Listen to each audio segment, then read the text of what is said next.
The Dalai Lama emphasizes the importance of the physician's attitude in how effective his or her care will be. He tells me that my distinction between proximal and distal compassion, and how distal compassion is more cognitively based, is quite consistent with Buddhist thinking. In Tibet, you see, quite often you see expression. Such physician, very sort of experienced, very sort of knowledgeable, but heart not that good. So his or her medicine may not much effect. Such doctor, because of the knowledge or experience, may not that much, but very warm-hearted person. So his or her medicine is much more effective. That usually you believe that. And that's my own sort of experience. When I sort of getting some check, examined by a doctor without smile, then sometimes I get some suspicion. The doctor who really take care as a sort of living human being, then feel, some kind of 100% sort of safety right now, like that. So we are human beings. Yes.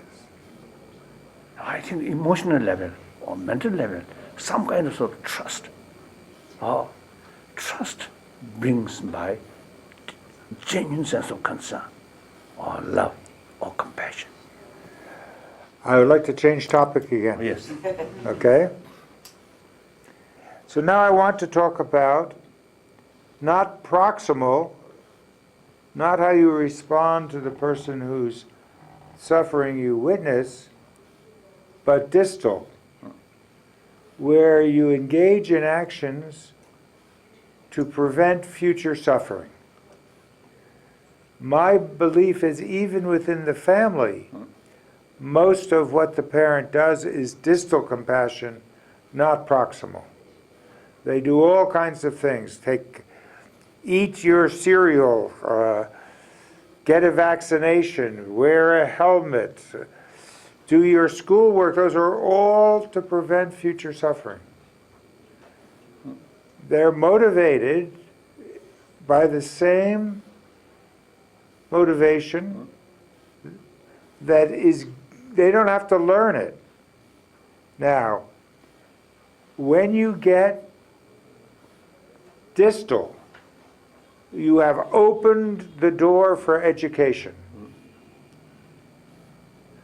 Because now you, instead of an emotion generating the behavior, as in the proximal compassion, it is instead social forecasting, thinking, planning. It is the mental. And so education of various kinds can influence the parent, and that opens this enormous door for global compassion, because most of the global compassion, there are people suffering all over the world that I can't get to.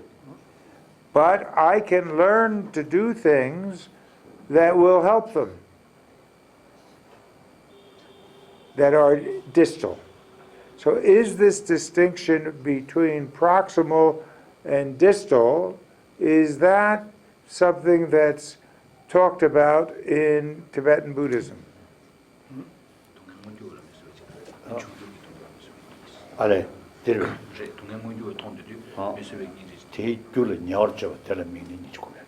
Yes, and this is specific mention of the practice of compassion, where the person is not actually engaging in the suffering, but engaging in the causes of suffering, in which because of accumulating to the causes of suffering, the suffering will eventually come to face, or will occur in future. Because of that, based on the future suffering that is going to happen, one can also accumulate a mass compassion.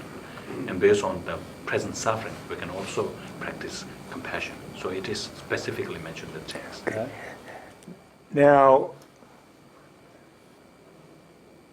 in proximal compassion, when I see you suffering and bleeding, I am motivated immediately by my own emotions, because it hurts me to see you hurt, so I act in part to reduce my hurt. What motivates distal compassion? Why do people engage in it? Not everyone engages. The problem, of course, is most people do not engage in distal compassion. What motivates those? Is it just a good school teacher? Or is there, what is it that motivates, that opens your mind to the fact that the world's children are your children? What is it that does that? Well, this, I think, for one's own sort of interest. Children, you see, sacrifice their sort of playtime, or playtime, rest time, or sort of study, or work hard for study, or for future, their sort of, let's say, the successful life. So that's a human intelligence. So, and also the preventive measure, disease, or everything, poverty, or everything. You see, the preventive measure, at that time, no experience, the result. But human intelligence already forecasting red, the negative consequences in future. So we already engage how to prevent that.